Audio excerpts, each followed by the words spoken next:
officially coming back to you in the Bay Area. We are here at the Lucky Chances Casino property in Colma, California, also known as Daly City, California. It's Wednesday night, October 17th, and we're going to put in a session here tonight. This is what I consider home court advantage, I guess, if you can say that for poker. This is primarily where I put in most of my hours at the cash games, and we're going to hop in there tonight. Before I get the session started, I do want to kind of put out a few housekeeping items. For those of you who have never been to this property before, parking is a breeze. There's an outdoor surface lot that's connected to the casino. There's also 2 floors of underground parking, one of which is self-parking, the second of which is valet parking. If you do end up using the valet parking, it is complimentary.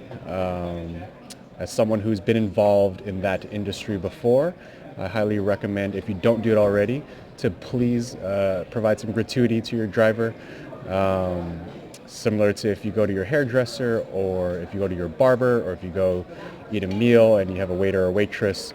A valet is arguably taking care of your most expensive, if not the most, or if not the second most expensive piece of property that you own, assuming that you may own a house. So I definitely think it's in the right to provide some gratuity to your driver and valet parker if you end up using that service.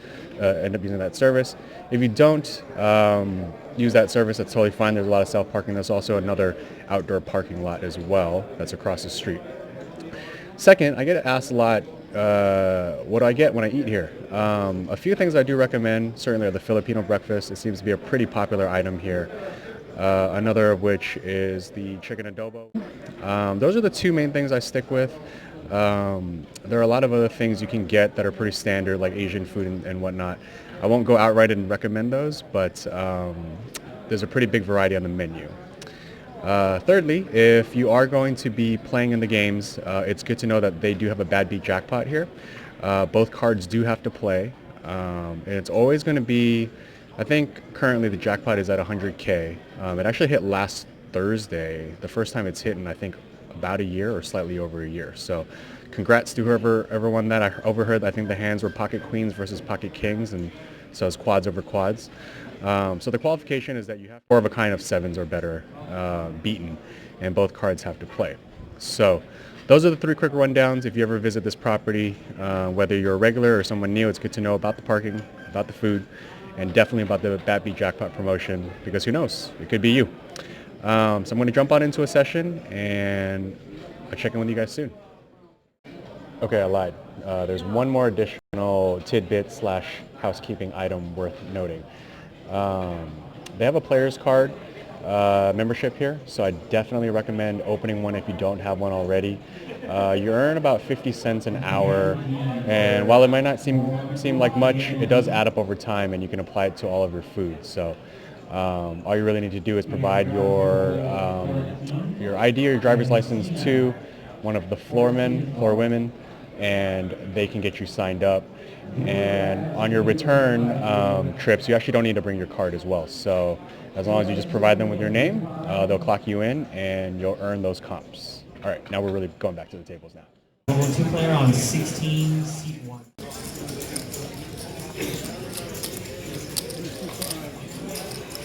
Thank you.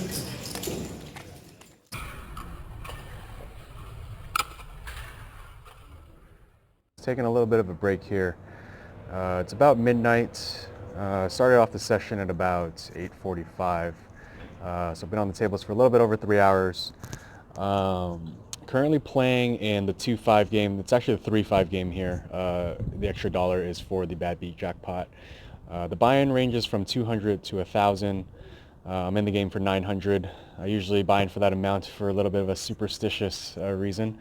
But aside from that, just 2 quick hands to report up to this point. There was a hand where the under the gun limps, under the gun plus 2 limps as well, and I'm on the button with Jack 5 of spades, and I decided to make it 30 to go, mix it up a little bit, and both players call. Flop comes King of spades, 4 of spades, Queen of diamonds. It checks to me, and I make a continuation bet for 50. the under the gun folds, and under the gun +2 makes the call. And he's only got about $30 behind. So I'm going to probably have to make my hand here as far as what I'm thinking. Turn brings an offsuit 3. And then it goes check, check. And then the river brings an offsuit 5. And once again, it goes check, check. I'm thinking at this point, there's really no value in betting because he's never folding for $30. And he ends up turning over ace of diamonds, 10 of hearts for a missed gutter straight draw. And so I river the pair of 5s, and it's good. Okay, the next hand of notes, I'm under the gun with queen, jack of spades, and I make it 20 to go. The middle position, button, small blind, and the big blind make the call. So we're hitting 5 ways to a flop of 9 of spades, king of hearts, 3 of clubs. Small and big blind check. Since I have the lead in the hand and I've got a gutter ball as well as some backdoor spades, I decided continuation bet for 50, and only the middle position calls. The turn brings a queen of diamonds, and so now I have a pair of queens with the gut shot. The backdoor equity on the flush draw does not come through on the turn.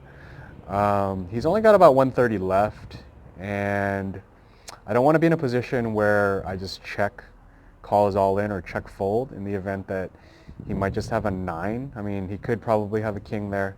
But I block hands like king, queen, and ace, king. I feel like I would have heard from him pre-flop. So there's a percentage of time where he doesn't have a king, in my opinion, and that my queen might be good. And if I'm wrong, I still have, several outs to make the straight on the river. All that being said, I just jam it all in for 130, and he makes the snap call. The river brings an ace of spades, and he turns over pocket 3s. So he flopped a set of 3s, and he takes that pot. So that's the update for now. I'm going to hop back onto the table, probably put in another couple hours and see how things go. I got moved to a table where the action should be pretty good. There's a player that's buying drinks for everyone on the table, so I think things can get a little bit exciting, perhaps, in the next couple hours. So I'm going to stick around for a little bit and see how that plays out.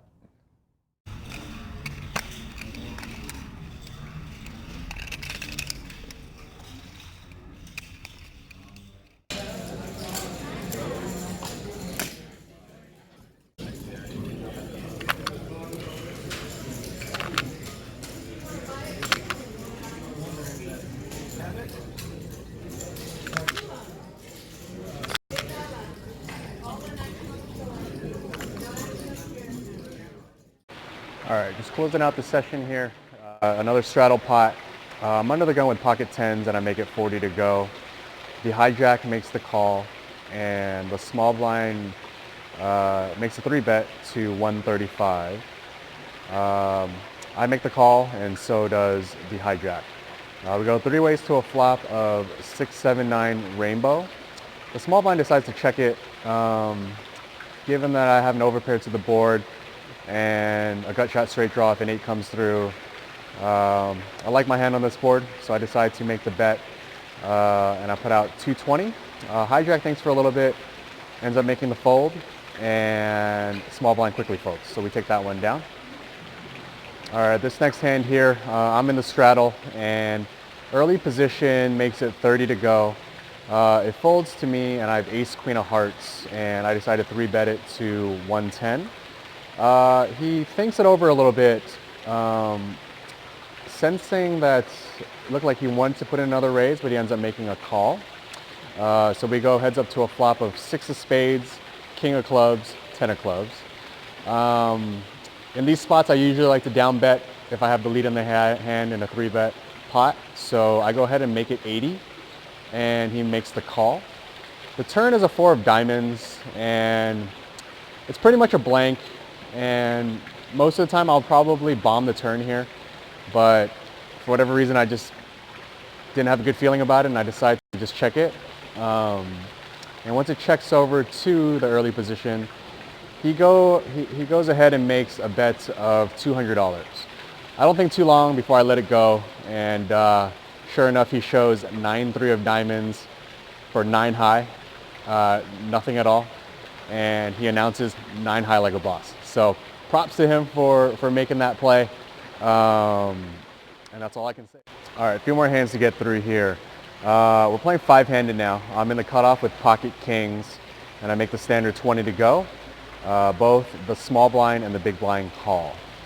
We go to a flop of 3-7-10 rainbow. Both players check to me, a continuation bet for 40. The small blind player calls, and then big blind re-raises to 140, and only I make the call.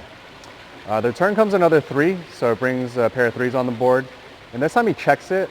You know, I know my hand, I feel like my hand's pretty good, obviously. I only lose to pocket 7s, pocket 10s, and pocket 3s, and occasionally aces if he has that type of hand. So targeting a hand like ace-10, and definitely trying to charge the most obvious draw being 8-9 there. I go ahead and make the bet after he checks of 175, and he insta-folds. All right, this next hand, it's a straddle pot, 2 limpers, and I pick up pocket kings and under the gun plus 2 or 3, and I make it 75 to go, and only the straddler makes the call. We go heads up to a flop of jack 9-3 rainbow. He checks it. I bet 110. He jams it all in for about 340. I of course make the call, and the board runs out ace of spades, 7 of clubs. I turn over my pocket kings, and it's good. So the hand immediately following this was an interesting one. I'm in early position, and I have 4-5 of hearts, and it's another straddle pot, so I make it 40 to go, and only the small blind makes the call.